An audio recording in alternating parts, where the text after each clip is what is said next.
Hello everyone, कैसे हैं आप सभी। आशा करती हूँ अच्छे होंगे और खूब मन लगा के पढ़ाई कर रहे होंगे। तो जब मैं बच्चों को पढ़ाती हूँ तो मेरे बच्चों को अक्सर ये दिक्कत होती है स्कूल में कि वो ये कहते हैं ना कि मैम कुछ समझ नहीं आ रहा है, पढ़ तो रहे हैं कुछ समझ नहीं आ रहा है। तो आज मैं बच्चों को ऐसे ही एक टॉपिक दी थी रिवाइज करने के लिए। वो बच्चे रिवाइज तो कर रहे थे, लेकिन वो सामने बच्ची बैठी थी और वो एक ही लाइन को ना कई बार आंख बंद करके ना रट रही थी, दोहरा रही थी। मतलब दोहराना ही कहेंगे, लेकिन वो रटना एक तरह से हो जा रहा था। एक ही लाइन को बार बार रिपीट कर रही थी। मैं वहां पे खड़ी थी वहां पे, फिर मुझे अचानक से सुनाई दिया तो मैं देखी कि हाथ से ढक के आंख बंद करके ऐसे ऐसे झूम झूम के वो रट रही थी। फिर मैंने पूछा उससे कि बेटा तुम ये क्या कर रही हो, इसको याद कर रही हो? तो कह रही है जी मैम। हम क्या याद हुआ तुमको? तो कह रही है कि जी मैम। हम क्या ठीक है, अच्छा सुनाओ। तो जब वो सुनाने का प्रयास किया तो सारी चीजें फिर उसको भूल गई, और वो जो लाइन, वो एक एक लाइन को रट रट के आगे बढ़ रही थी। तो एक लाइन के बाद वो क्या करती थी ना कि वो सोचती थी कि इस लाइन के बाद ये वाली लाइन है, उसके बाद ये वाली लाइन है। सारी चीजें दिमाग से निकल गई। फिर मैंने उसको वहीं पे समझाया। और रिवीजन करने का जो तरीका था वो जो मैं करती थी, मैं आप लोग से भी ये कहती हूँ कि देखिए कुछ चीजें ऐसी होती है ना जो हम पढ़ते हैं और हमें बिल्कुल भी समझ में नहीं आती। ये दिक्कत आप लोगों के साथ भी होगी कि आप पूरी किताब पढ़ डाले, कई बार पढ़ डाले, लेकिन फिर भी आपको यही लगता होगा क्या है इसमें, कुछ समझ नहीं आ रहा है, समय भी दे रहे हैं तब भी। अब इसमें जानते हैं क्या है सबसे बड़ा रोल क्या होता है ना, कि पहली बात तो मैं वही कहूंगी कि रटना नहीं है।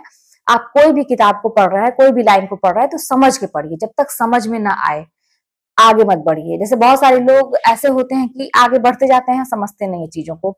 लेकिन मैं क्या करती थी ना कि एक लाइन पढ़ती थी, उसको थोड़ा सा ठहर के जब समझ में आता था तो फिर एक बार फिर उसी लाइन को रिपीट करती थी, लेकिन धीरे धीरे पढ़ती थी और फिर उसको हाथ में पेंसिल रखता था, अंडरलाइन करके चलती थी।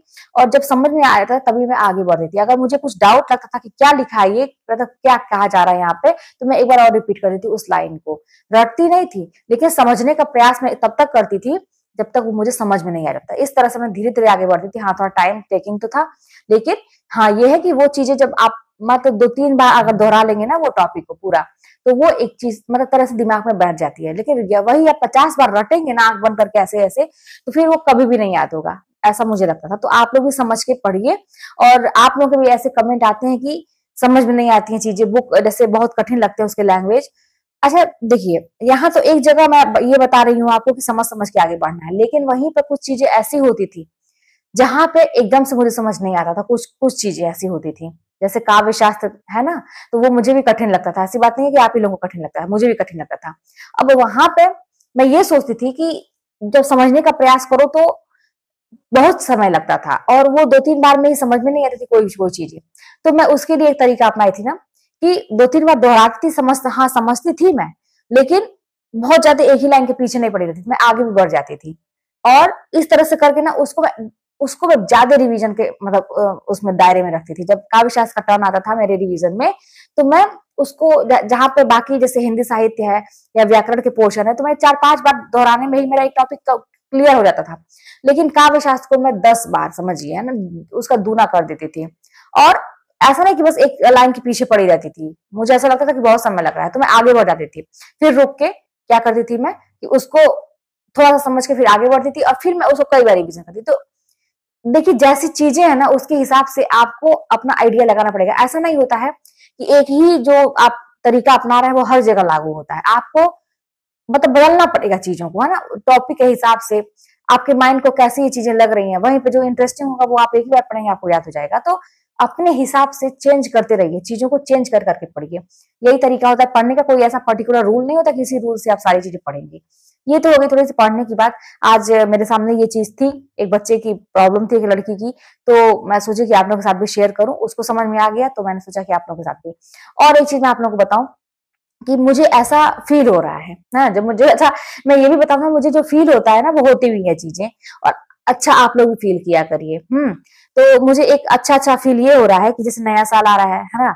अब नया साल आ रहा है तो मुझे ऐसा फील हो रहा है कि आप लोग के जितने भी रुके हुए काम थे, जैसे अटके थे, एग्जाम नहीं हो रहे हैं, या कोई एग्जाम का रिजल्ट है, या बहुत सारी चीजें रुकी हुई है ना, आप लोग भी से होता है कि बहुत समय लग रहा है। मुझे ऐसा लग रहा है ना कि इस साल में बहुत सारी चीजें होंगी जो इतने साल से रुकी थी ना।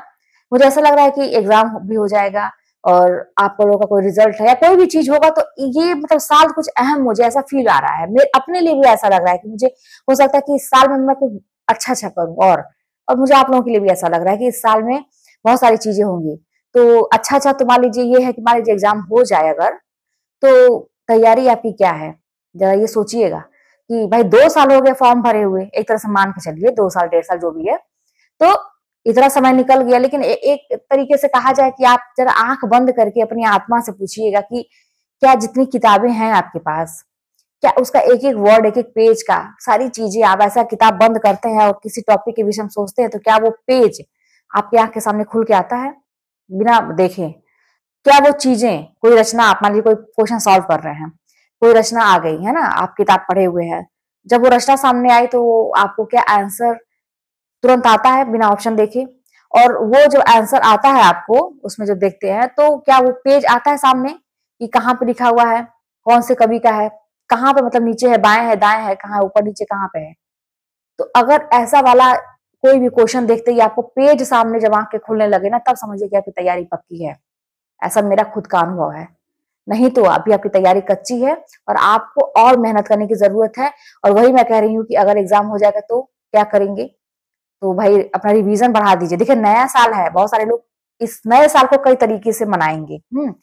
आप का तरीका क्या होगा? बहुत सारे लोग रात भर एंजॉय करेंगे, पार्टी करेंगे, गाना बजाना करेंगे, अपने तरीके से खुशियां मनाएंगे। और वहीं पे कुछ लोग ऐसे होंगे जो किताब लेके रात भर अपना पूरा समय देंगे कि चलो भाई सब लोग तो एंजॉय कर रहे हैं, घर खाली है और चलो हम अपना पढ़ाई करते हैं। या बहुत सारे लोग टीवी देखते हैं, बहुत सारी चीजें हैं ना सबकी लाइफ में अलग अलग। आप क्या करेंगे? तो आप बस किताब लेके अपने साथ किताबों के साथ नया साल मनाइएगा। थोड़ा सा समय को बचाइए, अपने उस पर पढ़ाई पे ध्यान दीजिए। और बस यही सोचिएगा कि इस नए साल में बहुत कुछ होने वाला है, आपके साथ भी अच्छा होने वाला है। अच्छा फील करिए, जरूर होता है ना। मुझे ऐसा है ना, मेरे साथ क्या है, मैं आप लोग को ये भी बता दूं कि मतलब ऐसा है मेरे साथ, भगवान की कृपा कहिए या जो भी कहिए, कि मुझे पहले से कुछ आभास होता है। शायद आप लोगों के साथ भी होता होगा, आप लोग महसूस नहीं कर पाते होंगे। उस चीज पर ध्यान ध्यान दीजिए। जैसे मैंने ना अपने आप पे बहुत काम किया है, बहुत काम किया है। जब मैं सबका काम कर करके थक गई, फिर मैंने अपने ऊपर काम किया। तो अब ऐसा क्या है ना कि मुझे ये होता है कि पहले से चीजों का आभास होता है कि होगा कुछ ऐसा अच्छा होगा। हाँ, और अच्छा ये भी एक चीज मैं बता दूं आपके साथ कि मेरे साथ जब बहुत अच्छा कुछ होने वाला रहता है तो उसके पहले बहुत बुरा होता है, बहुत बुरा होता है मेरे साथ। मतलब इतना बुरा होता है कि मैं बहुत रोती हूँ, बहुत दुखी हो जाती हूँ।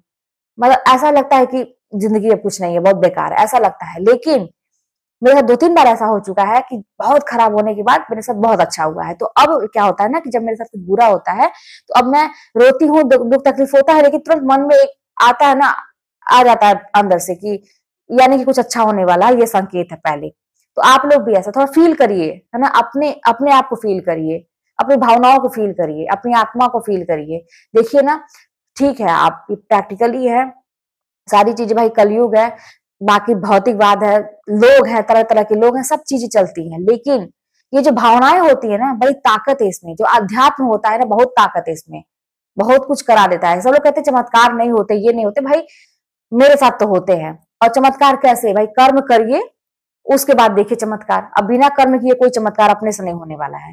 तो होते हैं चीजें।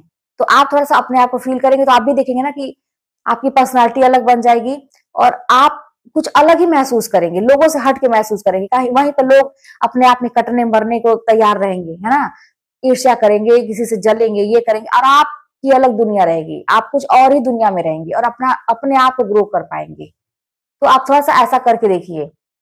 किसी के इसके लिए जानते क्या करना है? सबको छोड़ना पड़ेगा। आप उतने ही लोगों से मतलब रखिए, अपने परिवार से मतलब रखिए, उनको उनके लिए काम करिए, उनका खाना वगैरह बनाइए, काम करिए, अपने ऊपर सारा समय दीजिए। ठीक है, तो चलिए फिर मिलते हैं नेक्स्ट वीडियो में। कोई बात होगी तो कमेंट के माध्यम से बताइएगा।